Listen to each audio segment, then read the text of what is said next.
Hello, dear students. I am Umesh Rajkumar. I wish you all a warm welcome for this new session on the chapter The Binomial Expressions. I hope you have your book and paper ready for additional notes. The chapter is The Binomial Expressions. We have divided the chapter into 3 parts, and this is part 1 of the chapter. What are the learning objectives for this session? At the end of this session, students should be able to identify a binomial expression, should be able to use area table to find product of binomials, and also should be able to use a distributive law to find product of binomials. The key word here is an expression. What are expressions in mathematics? Definition. An expression can have one or more terms. Now let us do a small recap about what is a term. A term consists of an unknown or a constant multiplied by an unknown. For example, 3x. 3 here is a constant and x is the unknown. 3x together is a term. In fact, it is an expression having one term. 4x minus 5y.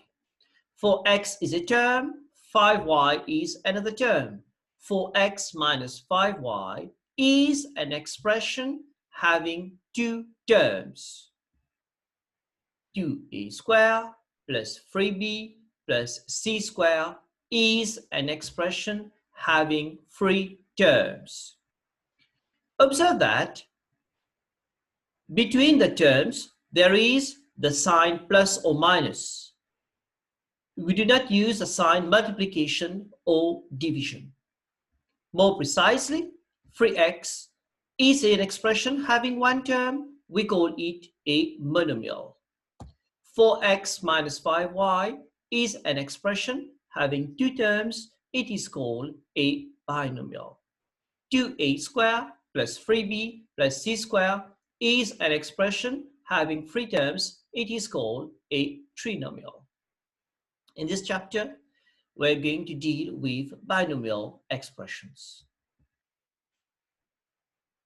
We shall now learn how to expand the product of two binomials. We're going to use area tables. Okay, use an area table to evaluate x plus 3 times x plus 2. Here, x plus 3 is a binomial expression and x plus 2 is another binomial expression. Solution. We're going to draw a rectangle. We're going to separate the rectangle into 4 smaller rectangles. And the area of the rectangle is the solution. I'm going to label this length AB, this one AB, then this one BC, this length BC, then this one AD, and finally this one DE. Then I'm going to write this X as length AB. Then BC as plus 3. See, plus 3 here, BC plus 3. Then AD as this X and DE as plus 2. Therefore, length of DE is plus 2.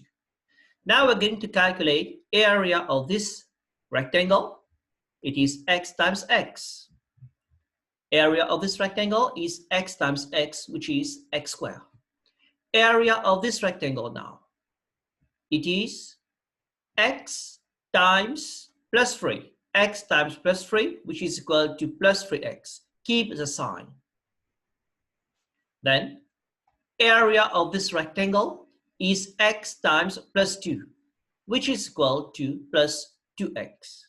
And finally, area of this rectangle is plus 2 times plus 3. This is plus 3, this is plus 2 times plus 3, which is equal to plus 6. Now, x plus 3 times x plus 2 is the sum of all the areas. X squared here plus 3x plus 2x plus 6. We're going to add the like terms. 3x and 2x are the like terms. Therefore, adding the like terms, we're going to get as solution x squared plus 5x plus 6. This is the final answer for this x plus 3 multiplied by x plus 2. Note that we can't simplify x squared and 5x because x squared and 5x are not like terms. Now we're going to use the multiplication law to find the solution for the same example. Note that product of binomials is an application of the distributive law. When you multiply two binomials, you distribute each term of one binomial to each term of the other binomial. Let us illustrate. For example, if you have x plus 3 times x plus 2, the same example as we did. We're going to take x times x, which is equal to x squared, you're going to see theta, x times 2, then 3 times x, and finally 3 times 2. X times x is x times x is x squared, x times 2 is 2x, 3 times x is 3x, and 3 times 2, which is equal to 6. We're going to add the like terms.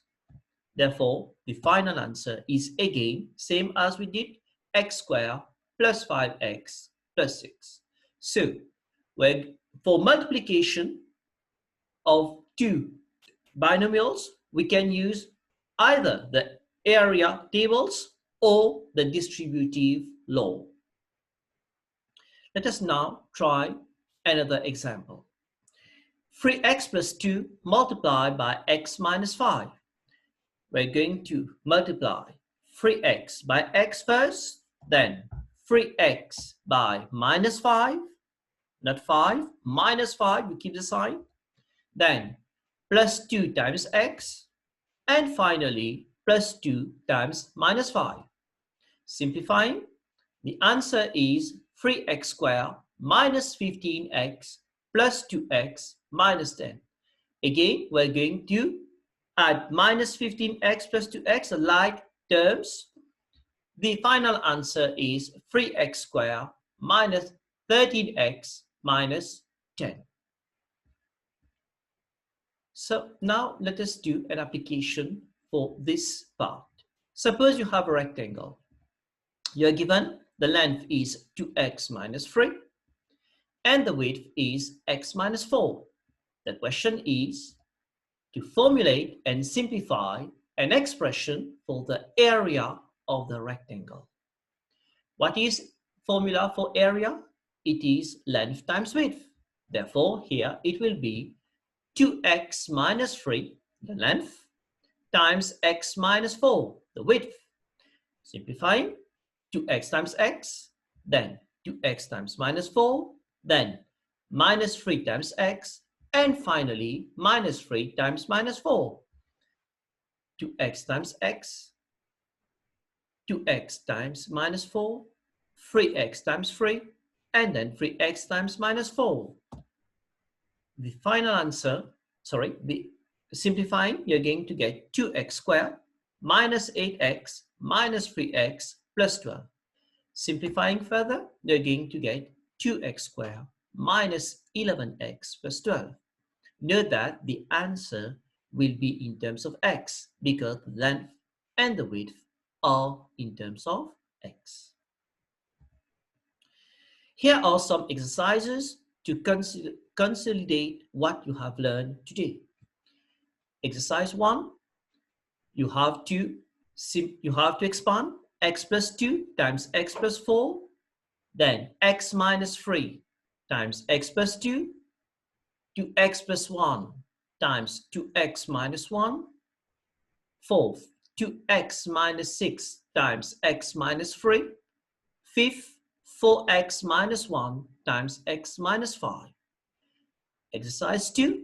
You're given a rectangle, the length and the width. The length is 3x plus 1. The width is x minus 1. Again, you're going to formulate and simplify an expression for the area of the rectangle. So, let us summarize what we did today. We have seen that now you are in a position to identify a binomial expression. And we have used the area tables and distributive law to find the product of binomials. In our next lesson, in part 2, you're going to learn how to expand perfect squares, and also we're going to see the difference of perfect squares. This is the end of lesson 1. Dear students, we have now come to the end of this lesson. I hope that all your doubts have been cleared and look forward to see you soon. Thank you and goodbye for now.